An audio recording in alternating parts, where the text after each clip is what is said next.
On today's link, we tune into the world of disability and popular music. Later, I'll be talking to Jeannie Cosmos, a disabled musician who's set up a distribution agency promoting some of the main names from the disability music scene. But first, Simon Smith, artist and musician, talks to Ian Cook about his band, Simon Smith and the Useless Eaters, and gives us a taste of some of the music from his album called Entitled.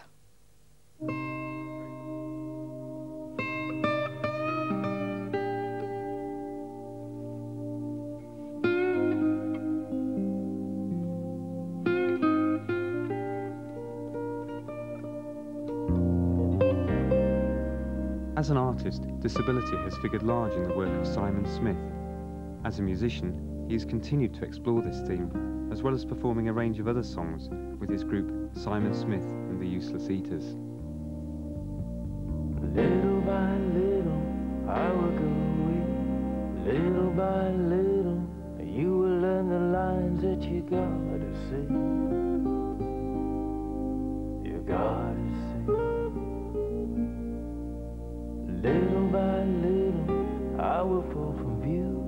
Little by little, I will lose you. Learn about life without you. Without you. Without you.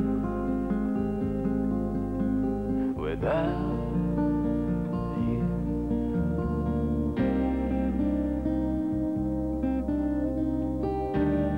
laid-back kind of sound is quite seductive in a way, you know, and we wanted the music to draw people in. I mean, it's the kind of music we like, so it's no compromise or anything. You know, we wanted to draw people in, and you know, with songs like Little by Little or Happy All the Time, you know, to kind of bring in audiences who probably wouldn't normally be drawn to a disability, you know, issue-based music. How did the name the Useless Eaters come about? Well, originally it was the term that the Nazis used for disabled people. They saw disabled people as useless consumers, and they used that philosophy as a way of justifying their strategy of extermination and sterilisation of disabled people. We use the term in the same way as homosexuals and black people like to reclaim language, in the sense that they like to use words like queer or dykes or nigger or whatever.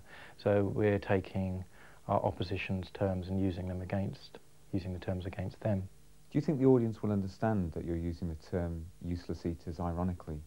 Well, I think initially they won't, and if they do find out what it means, then for most people who aren't acquainted with disability issues, they'll be slightly shocked by it, and it will probably bring home to them the depth of hatred towards disabled people from the Nazis, and also probably, I don't think the Nazis' philosophies are too wayward of some people's philosophies today. I mean, you only have to look at abortion laws as regards disabled people, how they are different to non-disabled neonates, and you know, and also eugenics and euthanasia philosophies about disability.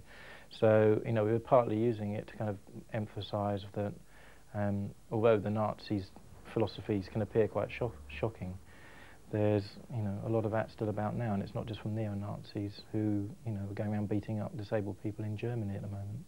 Who is the music aimed at?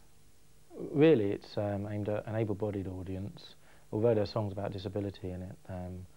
You know, we're really trying to reach out and talk to able-bodied people about the issue of disability. It's not you know, a kind of an album which is trying to bring disabled people together and, you know, unite them with disability politics.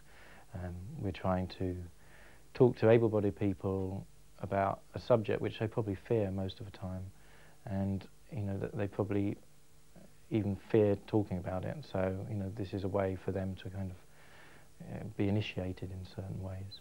What message are you trying to put across on the album?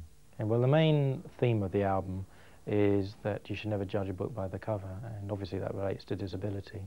We've also used that theme in other ways as well. As far as disability goes, there's a hell of a lot of messages in the songs. I mean, the main two songs are, one is called You Don't Need Hands, and it's also, the main title of it is Societies. You say you'd rather die than end up looking like me. You say you think I'm brave, 'cause you think life's was for me. Let me tell you that you don't need hands to live on your own or be a beautiful man. You don't need fingers, you don't need feet to feel a lover's passion or a sexual heat. Now I don't need your patronizing money. I don't think your jokes are funny. I don't care if you once knew a man, mothers, brothers didn't have hands. I don't care for the way society's so unfair.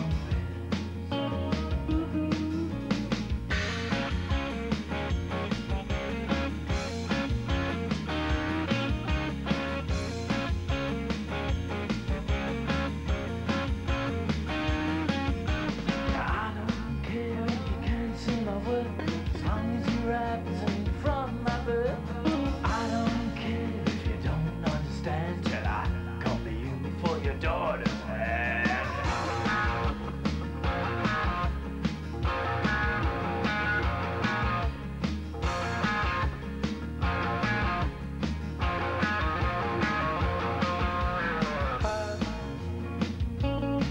I don't care for the way society's so unfair. The main title, Societies, is split up into soci, which is kind of association, it means, and then at ease. And what we're trying to make a point about is that society is not about having it easy and, you know, just getting together and, you know, so you can have a good time. It's also about gaining rights and responsibility through struggle. Would you say that you were first and foremost a musician or a politician? Well, there's no easy answer to that, because I was doing art. I was painting from the age dot, basically, and I've always been involved in, you know, those kind of creative forms. From, you know, I've always enjoyed writing. A long time before I understood, you know, the disability politics, as I do now. And although I must say I was always one of those kids who shouting out, "What are you looking at?" etc., etc.